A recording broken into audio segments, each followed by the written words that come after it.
Anyways, hi Gabe. This is a great conversation to start this off with.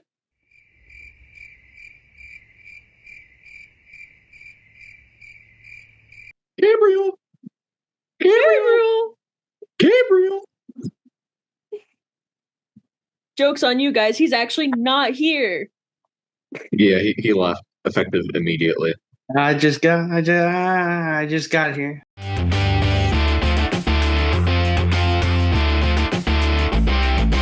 Snazzy. Hello, everybody, and welcome back to Breaking Points, giving you motorsports coverage beyond the checkered flag. And this podcast specifically, just NASCAR coverage beyond the checkered flag. We are celebrating two things today. We are celebrating the fact that Spain beat Argentina in the World Cup. So yay. If you can't tell, that's my team. And Sean is drinking Mexican Coke. Show it off. Yeah. We won't talk about the historical context behind that, but if you know, you know. Yeah. I do want to point out how funny it is that Argentina became the first team to not take a single shot in a World Cup finale. So, Argentina's washed. You heard it here first. But you know what else you're not hearing here first? Is that Elliott Sadler is coming out of retirement for one race and one race only, as far as I was aware. But he is going to be the newest victim of the Colleague Unk truck in Richmond. I love our Unk truck. I love seeing all the different drivers they're putting in it. It's great. Who's next? I really hope they put Casey Kane in it. I'm not gonna lie, but I don't think they will. But the fact that they got Elliott, maybe I'll hold out hope. Casey Kane would only race. I think the fastest track he'd go is Rockingham. But now that Richmond is off the table, I'm not sure where he would slot in if he were to do a colleague start this year. But I guess it's fun to think about. I don't know. There's a lot of guys I'd like to see. Dale Jr. He never did many truck races. Gabe, who would you put in the Unk truck? Oof. Bring back Kevin Harvick for one race. You know, why not? Just why not? You know. Yeah, I mean they're putting in random drivers at this point. We might as well throw some other people in there. Better yet, let's also throw Jeff Gordon into the mix. I feel like that would be so random. But that is our only news for this week. So if you tune in on Wednesday, guaranteed there will be more. But now Sean is going to say, I have more news. Yes, current ARCA driver for Nitro Motorsports, Gavin Bushell, will be doing select starts for the rest of the season for Tricon, either in a number 5 or 1 truck. I'm trying to think of my take. It seems like they're treating him like a William Sawalich, but not as tied down to Gibbs kind of thing. Because I know when Sawalich was starting to come back through, he did Tricon starts, but then went right to Xfinity. I hope they're not doing that with Gavin, but it's kind of what it seems. Yikes. We saw what happened when we moved William Sawalich up really quickly. He has not had many good weekends. And that's not to say that he's a bad driver. We love Sandwich on this pod. But his luck is atrocious. So I hope they don't rush him. Maybe I could see them potentially moving him into a full-time Cup ride next year. I could potentially see that. And maybe they're just like testing it out right now. But alas, Gabe, do you have anything you would like to add on that? No, I'll leave it. Fire. Love that. So, we are going to go into the truck race. Sean, take it away. Let's see. My notes aren't as funny or engaging this time. They're pretty straightforward. Yeah, I mean, straightforward because it was a pretty straightforward race, I would say. Hocevar led from the start, but then an early caution for Donovan Strauss, who made his debut, allowed Lane Riggs to take the lead and then take the stage win. Garcia and Majeski found their way up front through varied strategies and how cautions fell during stage two. That's also when Hocevar suffered a flat left front tire, went 2 laps down, and that pretty much butchered his day. And in stage three, literally the only note I have is that Chandler Smith led on the restart, and that was it. And then that's a pretty good conclusion because he led from lap 152 to 250 and took an 8.4-second win, which is the longest margin of victory at a short track in Truck Series history, even beating the gap that they had in '96 when they actually did race here during its first tenure, which was surprising. But yeah, I mean, it was a race. I mean, I'm not surprised that it lagged behind the Cup race for me because they've gone here in race trim for the past three. But yeah, another Front Row Motorsports 1-2 as well. It was certainly a race. It was a race. I don't know why that reminds me of I don't know if you guys ever watched Markiplier. Specifically Markiplier Makes. There is one thing that he talks about. They're making, I don't remember what it was. It's probably pancakes or something. And he just goes, "It tastes," and just gestures. He couldn't pinpoint what it tasted like, but he said it tasted. And I feel like that's what this race was. It was a race. I don't think the commentary made it any better. But dang, that I did not like that one. Unfortunately. Gabe, would you like to do the honors of actually, I don't know if you're gonna low light the same driver I'm gonna low light, so I'm not even gonna try that right now. Do you want to say anything first? Nah, to be honest, I don't got much to add. I mean, the good way to put it is that it was a straightforward race, not much to add on that. Obviously, Chandler Smith, second year in a row at North Carolina. Pretty good. North Carolina. What? North Wilkesboro is in North Carolina, no? It's in North Carolina. Is it? Yeah. It is? Oh, I just don't know tracks that. Damn. That's crazy. I thought I was tripping. I genuinely thought I was the one tripping. All right, but yeah, no, I mean, I don't got like low lights just because like it was like kind of like a whatever race. So I'll just say this, like this would be a recurring theme, but really good race for Shane Van Gisbergen, like I like the way he raced. I like the performance. Got a third out of it. Pretty nice. Nice. Well, I was going to low light Schaefer, who was your pick of the week. Where did he go? I think he got swapped last minute because I looked at the qualifying report, I looked at the practice report. I could not find this dude's name anywhere. Yeah, Jonathan Schaefer, the entry withdrew. I'll look into it right now, but yeah. I believe that is our first withdrawal of the season then. Gabe, I'm so sorry.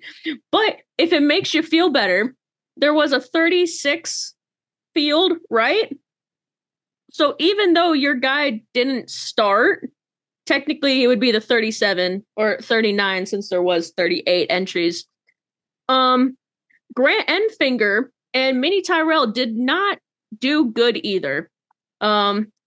Sean, Grant Enfinger finished in 25th, so you actually got the high side of that one.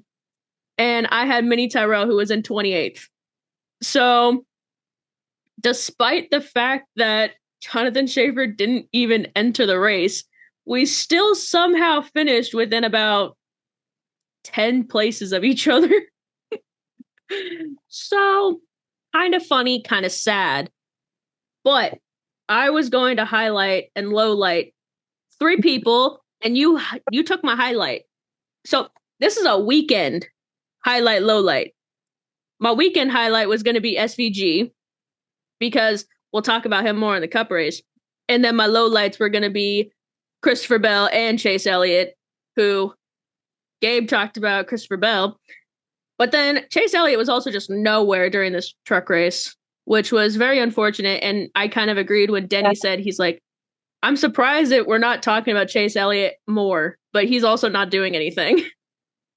So that had to be up there with one of my favorite things that was said this weekend. But we'll talk more about what happened to Chase, Christopher, and SVG in the Cup race. But right now, we have our local analysis person over here who's going to give us the standings. Yeah, before I give the standings, though, I didn't find any info as to specifically why the 69 MBM entry withdrew. But another fun factoid I found, though not confirmed by the team, they might be the first independent Ram entry in the Truck Series, because the MBM team have the Ram front bodies on the truck, as they announced on Sunday afternoon. So maybe at IRP we will see them. You know, I'll check the entry list. I don't think they're entered. They are entered with Ford. Never mind. But they had Ram on the front of the truck, so it's interesting seeing how they're kind of flip-flopping. But I digress. That is a tangent about independent teams. Lane Riggs, Honeycutt, still top 2 by quite a bit. Chandler Smith closes in on them. Hasn't clinched a pace spot yet. Christian Eckes in 4th, Ruggiero 5th, unchanged. Down to the cut line, Stuart Friesen moved to 10th. Level on points with Tyler Ankrum, then Jake Garcia is 11 points further back.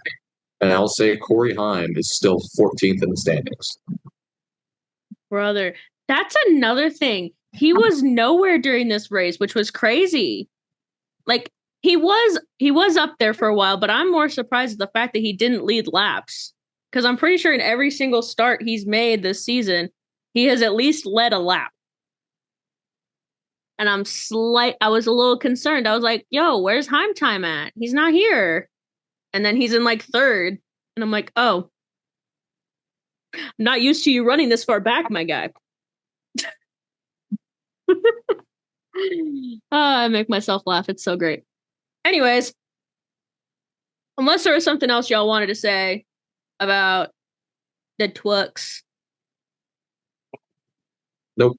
Fire.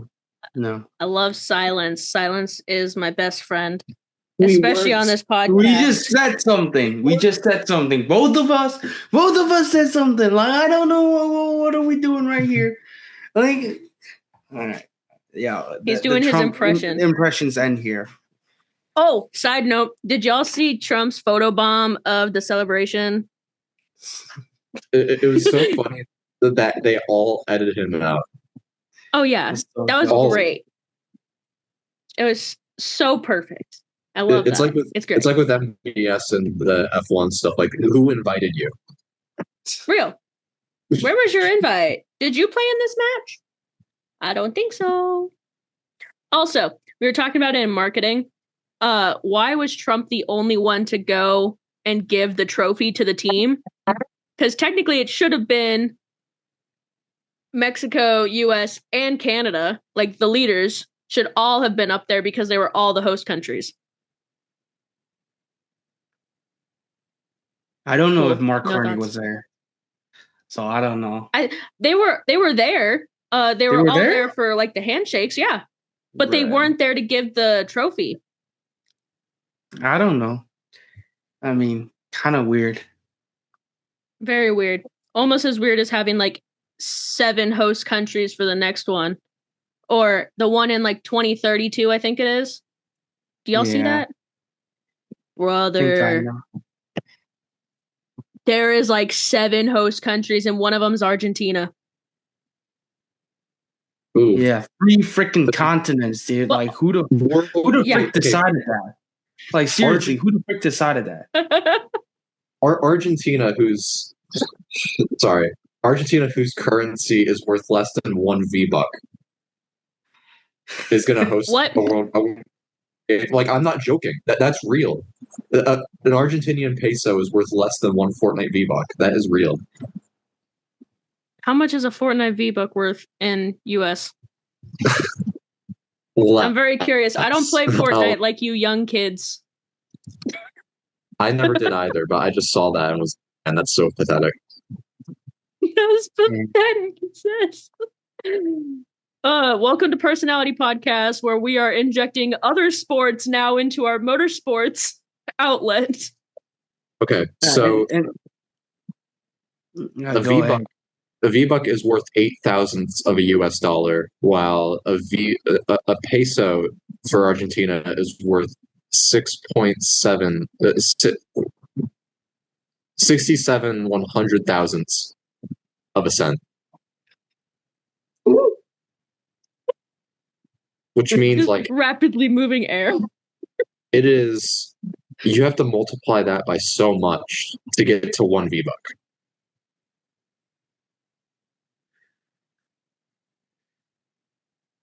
That is probably if I was Argentine, yeah. If I was Argentine and someone told me that, I feel like that would be my 13th reason. Yeah, I agree. Yeah. Like it's seriously though, it's so freaking stupid, right? Like I can understand like Morocco, Portugal, and Spain, you know. I can kind of understand. They're like all next to each other.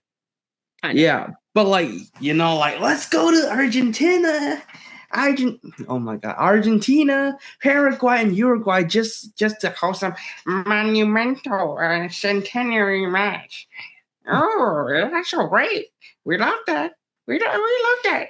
And FIFA, we like to make that money. Which, now that I'm also thinking about this, is it really the best idea to have the team that won being a host country with the team that also just lost to them in the previous final? Is that going to be a really good idea? I don't know, man. I feel like there's going to be a lot of animosity. It's so stupid. I think like we're just like they're just like, it's just like so much corruption. The whole freaking organization is corrupt.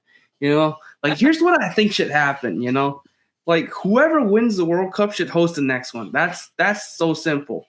You know, and like one singular country should do it, not a million. You know, you think about Spain. Spain has like 50 different stadiums that are like 50,000 plus, I think. Like, not exactly, but like they have that much stadiums that can host like a lot of people. So like, I don't understand why we got to do it like, oh, 5 countries, oh, 5 countries. Yeah, Spain and Portugal can do it alone. Same with Germany, Brazil. Like, if you're going to do it in Argentina as well, then if you're going to make the host, like the cover of it, Argentina World Cup, at least don't make them go across a different continent. Just host it in Brazil and Argentina, Uruguay, if it's applicable. That's all you have to do. Yeah, and then first of all, one of the Spain stadiums also just got entirely remodeled. The Barcelona one. Haha. Also, 2 things. I will ask the second one after this one. They're also expanding it. So you know how we did the knockouts this year and it was 48 teams? Yeah. Mm-hmm. They're expanding it. They're making it 60-something. 64. That's so stupid, man. Like, we had to just keep upping the number. Like, this is turning into a fucking participation award, you know? Like, cut that out. No. Have y'all seen the memes about it? They're like, oh, I can't wait to watch Iceland versus Vatican City. I apologize if we have any listeners in Iceland or Vatican City, but y'all are small. I will be sad when we watch the Bhutan versus South Sudan game. I will be watching that.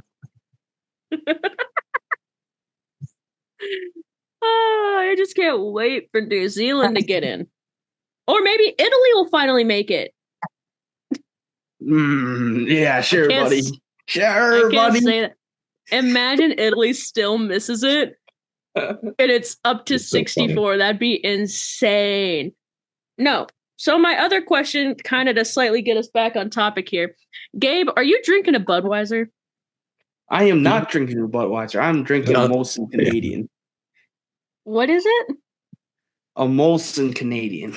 You don't know Molson? No. We talked about this before.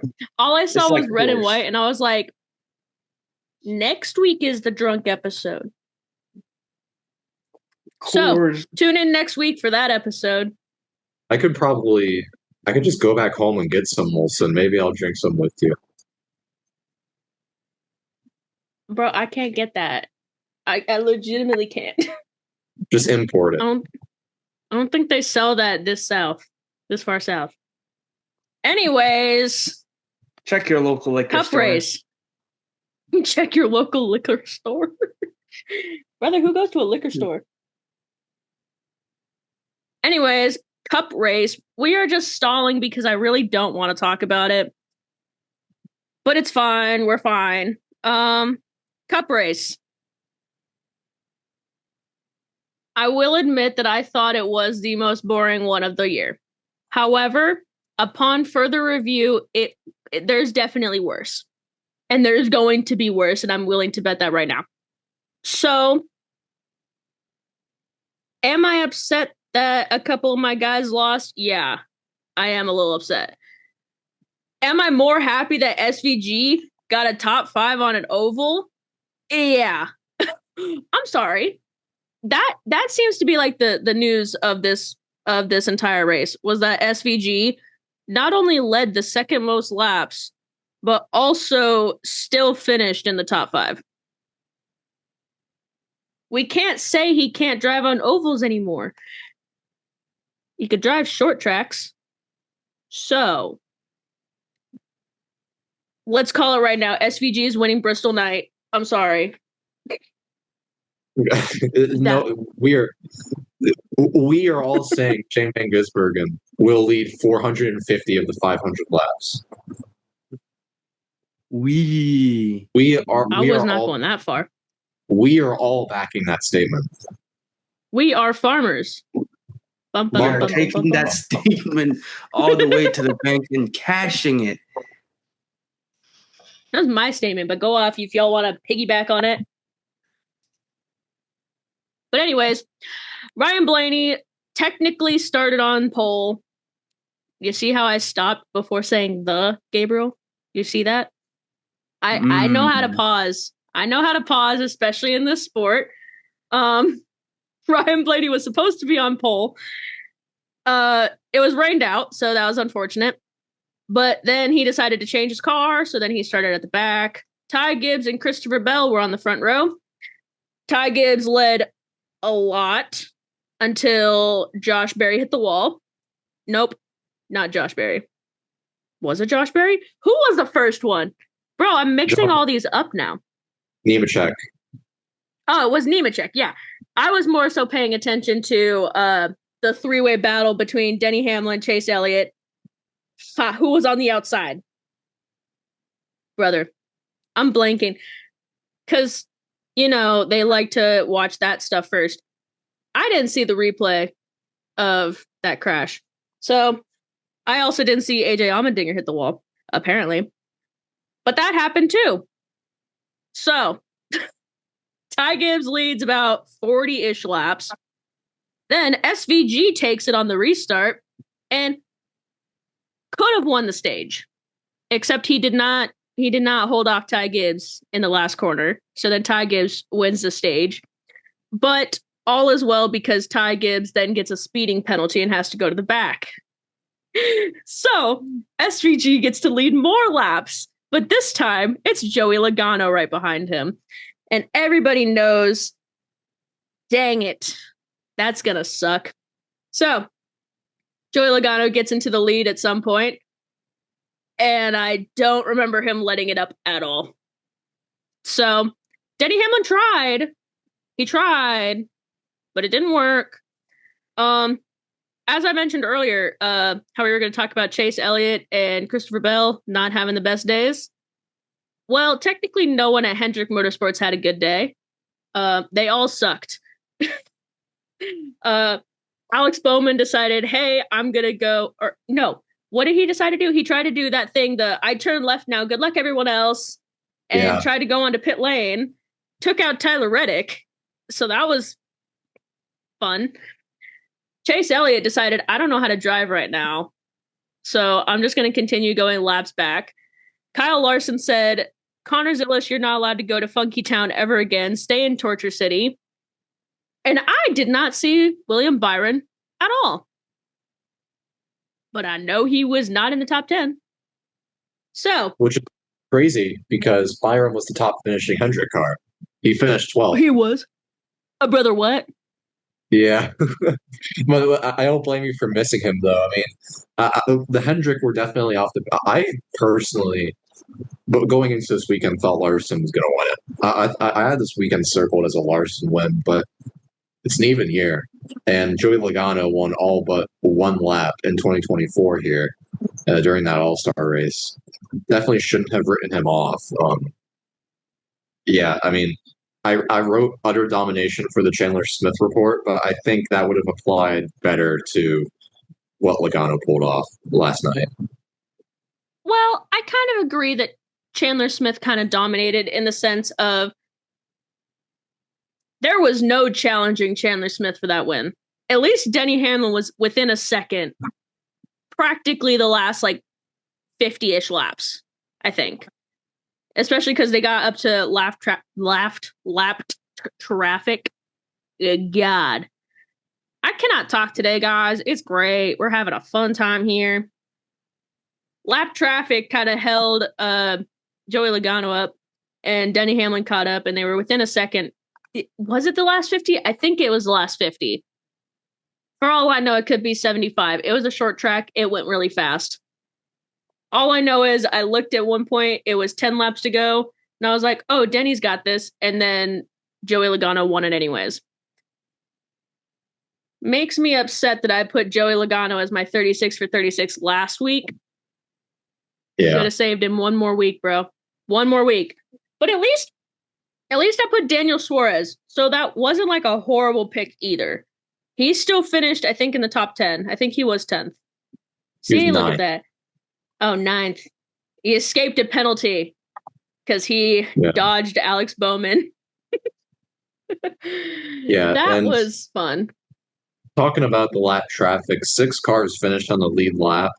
And I'm not sure, I haven't looked on social media what the consensus of this race is, but my personal opinion is I love this race, which, I think a short track race that's as physical as North Wilkesboro for 450 laps, where you can see all these different strategies form out, all these lap traffic, you have to keep track of everything. I think a lot of those moving parts keeps me engaged. And watching, hey, where's Bubba Wallace going to slot out? Because he's kind of trying to battle with Shane in top 5 there. How about the top 10 battle? Ryan Preece is moving his way up. Same with Blaney. Obviously, the battle up front was foregone. But I think there was a lot to keep track of in this race. And come to think of it, back in the 90s and 80s, when they raced at North Wilkesboro, they did it in the midday for, I think, 500 laps. And the drivers were complaining of heat last night. Imagine what it was back then. So, what are you laughing about? I would like to read for you some of the very few Reddit comments I have seen, just so y'all can hear what these are. Jamie McMurray has an inflated sense of self, doesn't he? Wow, NASCAR actually threw a caution during green flag pit stops. What a novel concept. My personal favorite, Tyler gonna go punch Bowman right now. Where's the other one at? Where is she? Oh yeah, sliced bread. That's great. 10 years ago, I would have told Denny to pound sand, but he's grown on me. What are these posts right now? Not some of these I can't actually say on the pod, or at least I don't want to be talking. It is a pause moment. I don't want to be talking about a bottle of. I don't. How should I word this in a way that y'all understand what I'm talking about, but I don't actually say the word?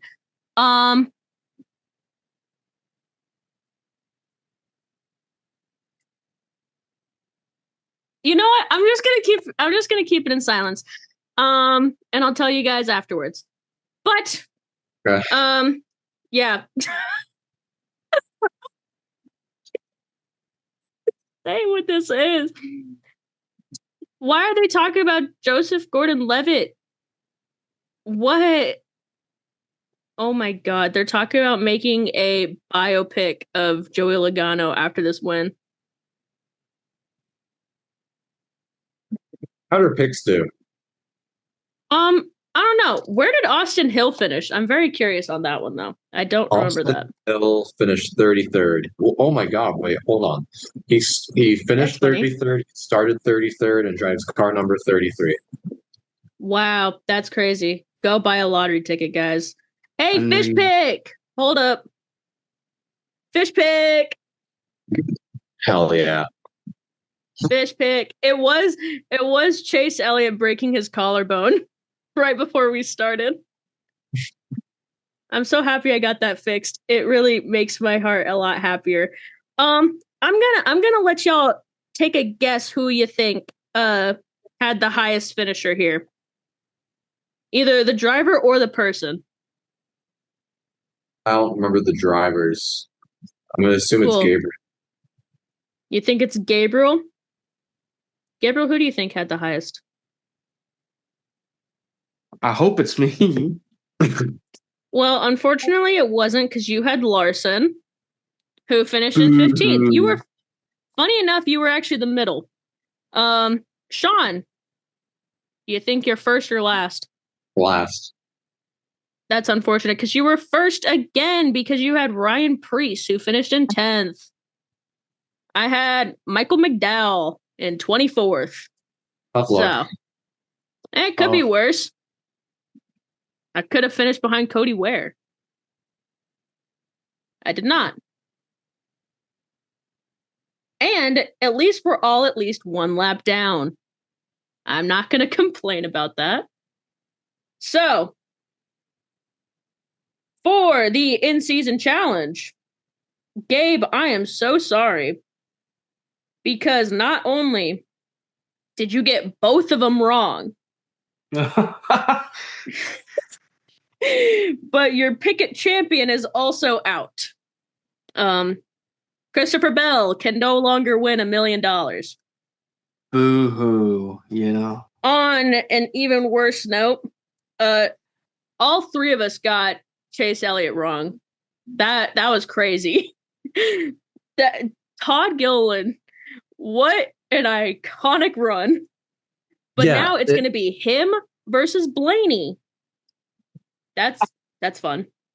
And I was mentioning it in our just how different this feels from the Ty Dillon run too. Because like Ty Dillon last year, like he kind of like lucked his way through everything, through very fortunate circumstance. But Todd has just had good runs. Like he ran top 15 at least all night in Wilkesboro, and capitalized late and finished 8th in a very physical race. And beat all the Hendrick cars just straight up out of nowhere. Highest front row car too. So I know who I'm picking for the matchup. It's Blaney, but a good run for Todd. Snazzy. Well, you kind of had to pick Blaney because he is also your champion. So that leaves us with Gabe. Who are you picking as your champion? I'll take Todd Gilliland. You're gonna take Todd? Uh-huh. I was gonna be the sacrificial lamb. Thank God I don't have to be. I'll take Ryan Blaney. I originally had him as my top 2 anyway, so it makes sense. It's just unfortunate that it's not Chase. I'm very upset about that. But oh well. Anyways, that's North Wilkesboro. Where are we heading this weekend? Are we heading to the Wheel of Doom? Standings. No, I don't want to do standings. What do you mean? Well, it's unfortunate because there's actually significant changes. Not in the top 5. Hamlin, Reddick, Blaney, Gibbs, Elliott, still the same up there. But it's going more toward the cut line where things get interesting because Shane Van Gisbergen, with the top 5 run, moves up to 14th. Joey Logano, just like 3 weeks ago, his season looked dead. Reminded us, he checked the calendar, saw it wasn't even near, and was like, oh, I need to lock in. And now he's 15th, ahead of his teammate, Austin Cindric, in 16th. Eric Jones then falls to 17th, and Ryan Preece sits at 18th. Not ketchup and mustard. Did y'all see that? I feel like I mentioned this last week too, but they dressed up as ketchup and mustard. And by dressed up, I mean they were given suits. And Sean would like to share his screen. All right. So trucks are at the Indianapolis Raceway Park. It's a short track just west, I think, of Indianapolis, which O'Reilly Auto Parts and Cup Series will be at. Notable entries, there's a number of them. Gavin Bushell, as we mentioned, in the 1 truck. Jackson Masenko, a sprint car driver in the 2 Rayum. Tricon number 5 to be announced. Going down the order here, Derek Lemke in the 22 for Team Rayum. Connor Daly in the 25. Tony Breidinger in the 27. Got Parker Eatman back in the 42 for the first time in a fair while. Michael Christopher Jr. in the 62. Jonathan Schaefer, as I mentioned earlier, returns for MBM. 77 Spire yet to be announced. We got Justin Carroll racing and Caston Everidge, a late model driver in the 93 Costner. So okay, pause. I've got 3 things to say. 1, completely forgot about the one thing that made me laugh about the commentators during the truck race, and it was that they said there was like a 3 wide move, and Frankie Muniz was in the middle, and they started calling him Malcolm in the middle. Which 1, it would have been Frankie in the middle. Get it right, but go off, King. 2, what is with these IndyCar guys coming into NASCAR? It's crazy. 3, yay, Michael Christopher Jr. Okay, continue. All right, Bailey, you're going first. Damn it. That's what I get for word vomiting. Okay. Yeah, that's what you get for inserting your personality into the podcast. I have personality? We have to, we're like NASCAR, so we have to punish that now. Yeah. You get the 17th entrant. That is nope, that's not. It's Connor Daly. Oh. All right. Fun fact, I actually know a dude named Connor Daly too. He's a perv though. Give me someone good. Give me Ben Rhodes. No, Ty Majeski. You just got doxxed.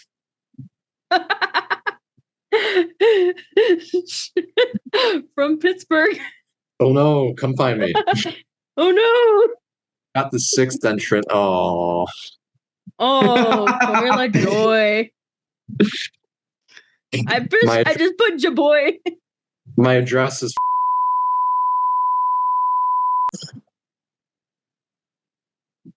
Am I supposed to bleep that out? Yeah, you gotta bleep that.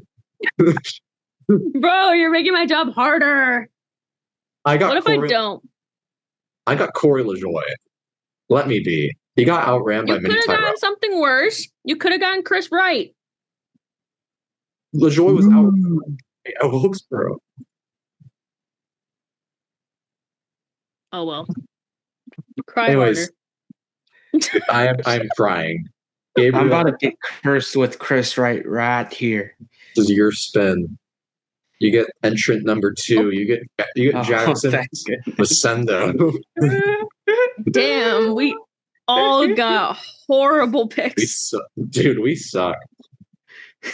I feel like we need to have one. We need to have one that we just all root for. Do one more spin. It has to be someone good. I just closed it. Hold Womp on. womp. No, wait, it's fine. We'll live with it. That's not the right one. Okay, one more spin for the hell of it. Let's see who. And if it's not a good person, then we won't do it, and I'll cut this out. Well, no. And we would never have done it. No matter what, we are all cheering for whoever this is. This is the 30th entrant. This is Spencer Boyd. Okay, Spencer Boyd. That's probably worse. You get our support. Yay. Anyways, I just closed the O'Reilly Auto Parts entry list. We're a mess today. All right. Looking at notable entrants, got Chastain back in the 9. JJ Yeley in the 38. Nick Sanchez in 87. Preston Pardis in the 92. Elliott in the 88, and that is it. Okay.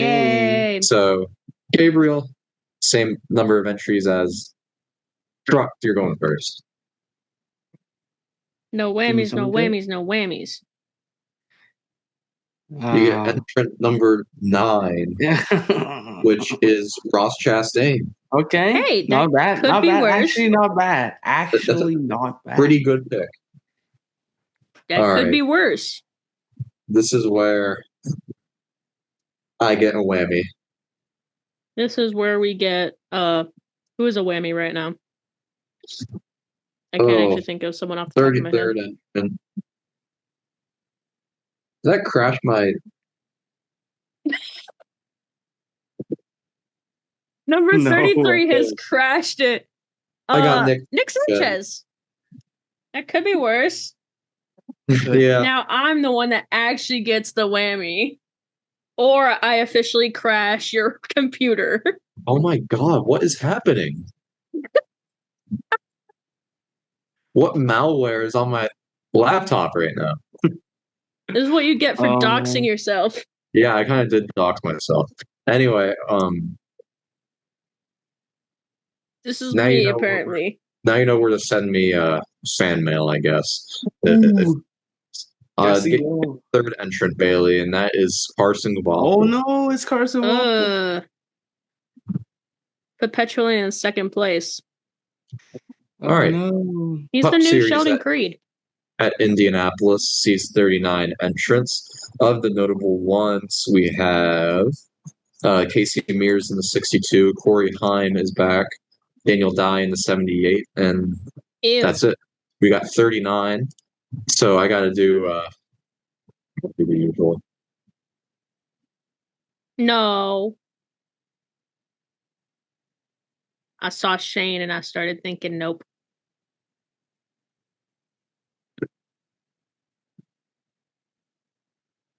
Shane McVK.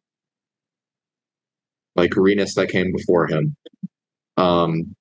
Bailey, you're spinning first now. Renus came before him? I think you mean Renus came second. All right, you get the second. You get Austin Cindric. Yay! At least I have someone I can actually root for. I wrote it again. If I write Syndic one more time, I'm actually gonna rage quit. Give me someone good. I beg for an actually solid entry. I get the 18th. I'm not confident there. Ooh. Bubba. Defending race winner.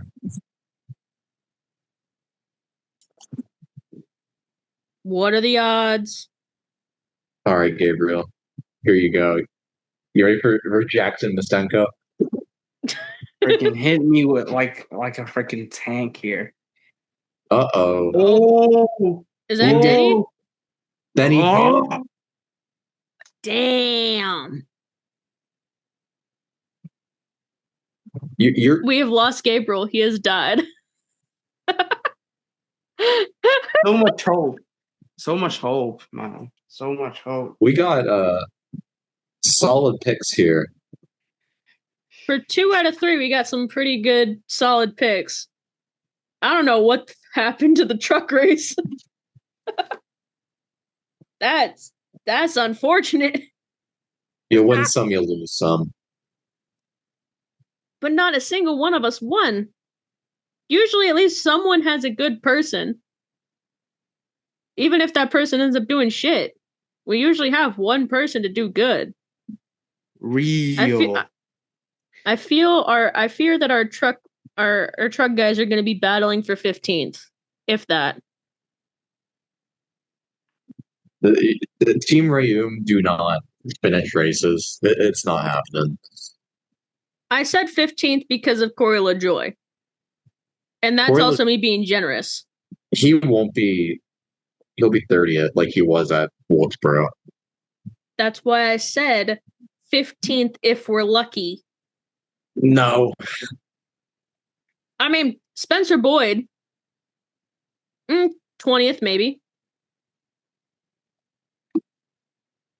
Point is, we're gonna suck at this truck race. That's the fact here. But at least the other ones, they might be a closer battle. Cindric probably won't be up there, but Wallace and Hamlin, I definitely think they could be up there. But yeah. So, who's doing the outro? Gabriel. All right. Sick. Take it away, Gabriel. All right. We're headed to Indianapolis. For the trucks, we're going to IRP. And for O'Reilly's and Cup, we're going to the actual Indianapolis Motor Speedway. It's going to be fun. It's going to be great. Unlike our picks for the truck race. That being said, go tune in, go watch it, come back next week, and take it away.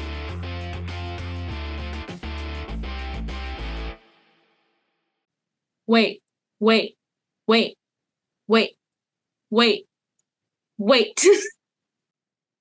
Zinga. What? Bazinga. Bazinga. Damn, your camera don't work. there we go. Oh, I expected you to have a Bazinga shirt on right now. Argentina lost the World Cup. I am so happy, dude. My Barcelona shirt on. I'm so happy. And my Lamine Yamal cup, by the way. Hell yeah. McDonald's exclusive. I got a Mexican Coke, which like half counts because the Spanish brutally colonized them. So it's like well, it wasn't really a win. It was actually a really bad time. So I think it's more like a half loss. But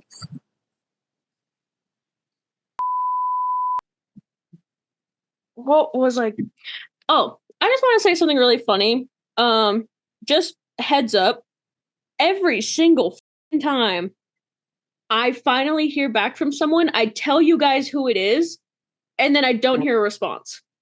that's shitty. As soon as I tell you guys who it is, I don't hear back. So I'm going to follow up probably tomorrow. Probably tomorrow when I'm at work and not paying attention. What? Maybe you've got to keep leaving it as a surprise. I know. I will. I feel like that's what I need to do. It'd be infinitely funnier. Well, obviously we shouldn't do this, but it'd be so funny if like you only knew, and then you had Gabriel and I going completely blind. Gabriel, who is a Jan's boy, and you followed me just now. Who? Jan's boy on Instagram. That's his username. Jan? He's also just added me. Who is this? Oh, I know him. Yeah, I thought still unemployed. Yeah, he's my friend from church, and also he works with me. I told him about the podcast today, so yeah, I guess. Sick. Shout out Jan. Right now. Shout out. Big shout out to my boy. I was so concerned for a second, thinking he added our personal accounts. He added the Breaking Points one. So that's the funny part about this. It's not our personals. I just followed him back. Breaking Points account. I thought that was the personal.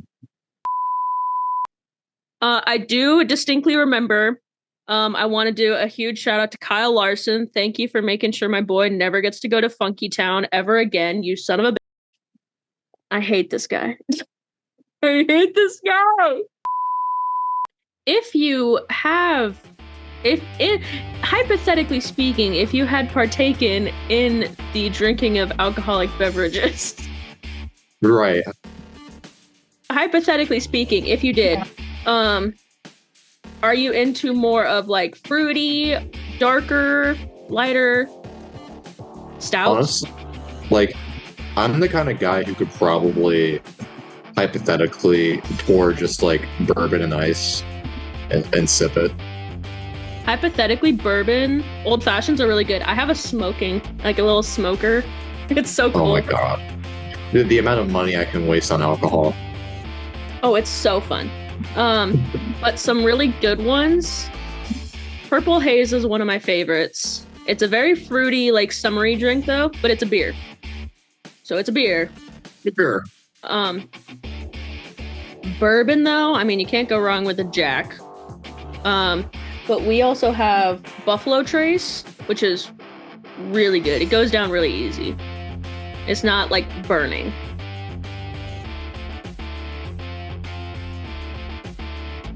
This is such a really interesting concept to be talking about on our podcast.